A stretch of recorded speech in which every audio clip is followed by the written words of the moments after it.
မင်္ဂလာပါတငယ်ချင်းလေးတို့ရေဒီနေ့တီတီကတီးပြီးသားမြမရိုးရပုံမြင်လေးပြန်ပြောပြမယ်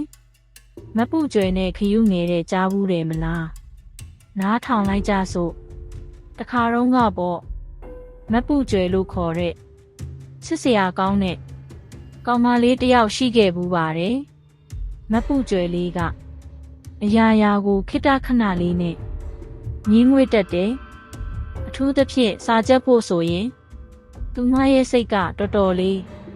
လေးလံနေတတ်တာပေါ့တနေ့မှလည်းစာအုပ်ကိုရှေ့ချထားပေမဲ့စာတွေကိုစိတ်မဝင်စားနိုင်ပဲသတင်းပေါက်ကနေအပြင်ဘက်ကိုသာနေကြည့်နေခဲ့တယ်စာလုံးတွေကသူမရဲ့မျက်လုံးထဲမှာဝိုးတဝါရှုပ်ထွေးနေတာမို့စာအုပ်ကိုခဏလေးပိတ်ချလိုက်ပြီးသူမျက်စိရှိကတစ်သားခြံစည်းရိုးတိုင်းကိုပဲအားမလို့အားမရငေးကြည့်နေမိတယ်။အဲ့ဒီမှာသူမရဲ့အာယုံကိုဟန်စားလိုက်တဲ့မြင်ကွင်းတစ်ခုကိုတွေ့လိုက်ရတယ်။အဲ့ဒီခြံစည်းရိုးတိုင်းရဲ့အောက်ခြေမှာခရုငယ်လေးတစ်ကောင်ဟာအပေါ်ကိုတက်နေတာကိုအားလုံးသိကြတဲ့အတိုင်းခရုဆိုတာအရန်ကိုနှေးပါတယ်။သူဟာအားထုတ်မှုအပြည့်နဲ့တိုင်ကိုတဖြည်းဖြည်းချင်းကပ်ပြီးလှုပ်ရှားနေရှာတယ်။နေကလည်းပူလမ်းကလည်းကျန်းပေမဲ့ခယူလေးဟာဘယ်တော့မှနောက်ပြန်မဆုတ်ဘူး။မပူကျွဲလေးဟာသူမရဲ့စာချက်ချိန်တွေအကုန်လုံးကိုအဲ့ဒီခယူငယ်လေးရဲ့ခရီးစဉ်ကိုစိတ်ဝင်တစား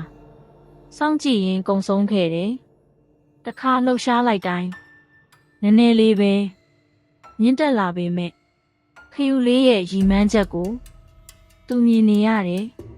ဘလောက်ထိကြာအောင်ကြည့်နေရမှန်းမသိဘူးနောက်ဆုံးမှာတော့အဲ့ဒီခယူငယ်လေးဟာခြံစည်းရိုးတိုင်းရဲ့ထိတ်ဆုံးကိုရောက်ရှိသွားခဲ့ပါတော့တယ်အဲ့ဒီမြင်ကွင်းကိုမြင်လိုက်ရတဲ့အခါမပူကျွဲလေးရဲ့စိတ်ထဲမှာလျှက်စီးလက်သွားသလိုပဲသူမရဲ့မျက်လုံးတွေလင်းလက်တောက်ပလာပြီးစိတ်ထဲကနေခတ်တိုးတိုးရေရွတ်လိုက်တယ်။ဟောဟုတ်သားပဲဒီခယူငယ်လေးတောင်မှဖြည်းဖြည်းချင်းဇွဲနဲ့စူးစမ်းလို့တိုင်ထိတ်ကိုရောက်နိုင်နေဆိုရင်ငါလည်းဘာလို့မလုပ်နိုင်ရမှာလဲ။စာတွေကခက်ခဲတယ်ဆိုတာမှန်ပါတယ်။ဒါပေမဲ့တခါတည်းနဲ့အကုန်လုံးကိုတက်မြောက်ဖို့မလိုဘူးခယူလေးလိုပဲတစ်ထစ်ချင်းတအုပ်ချင်းတပုတ်ချင်းဖြည်းဖြည်းနဲ့မှန်မှန်စူးစမ်းသွားရင်ရောက်ချင်တဲ့ပန်းနိုင်ကိုရောက်မှာပဲအဲ့ဒီနေ့ကစပြီးမပူကျွဲလေးဟာပြောင်းလဲသွားခဲ့ပါတယ်သူမရဲ့စပွဲပေါ်ကစာအုပ်ကိုအရင်လိုစိတ်မပါလက်မပါကိုင်နာမျိုးမလုပ်တော့ဘူးဘလောက်ပဲခက်ခဲပါစေခယူလေးရဲ့ခြေလမ်းတွေကိုအမှတ်ရပြီးဇွဲမလျှော့ပဲတနေ့နည်းနည်းတပုတ်နည်းနည်းနဲ့စနစ်တကျစူးစမ်းကြက်မှတ်ခဲ့ပါတယ်အချိန်တန်ကြာတဲ့အခါမှာတော့မပူကျွဲလေးဟာပြင်းရတဲ့ကောင်မလေးဘဝကနေအတန်းထဲမှာ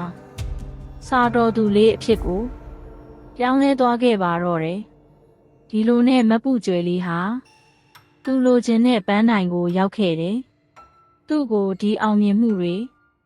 ပေးခဲ့တာကဘယ်သူလဲဆိုတော့နှေးကွေးပေမဲ့ဇွဲမလျှော့တဲ့ခယူငယ်လေးရဲ့ဖြည်းဖြည်းနဲ့မှန်မှန်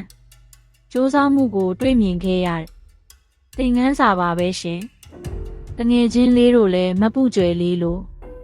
အရာရာတိုင်းမှာဇွဲရှိရှိနဲ့ဖြည်းဖြည်းချင်းစူးစမ်းရင်အောင်မြင်မှုကမလွဲအကံပါပဲနော်ဒီလိုပုံမြင်လေးတွေကိုကြိုက်ရင် channel ကို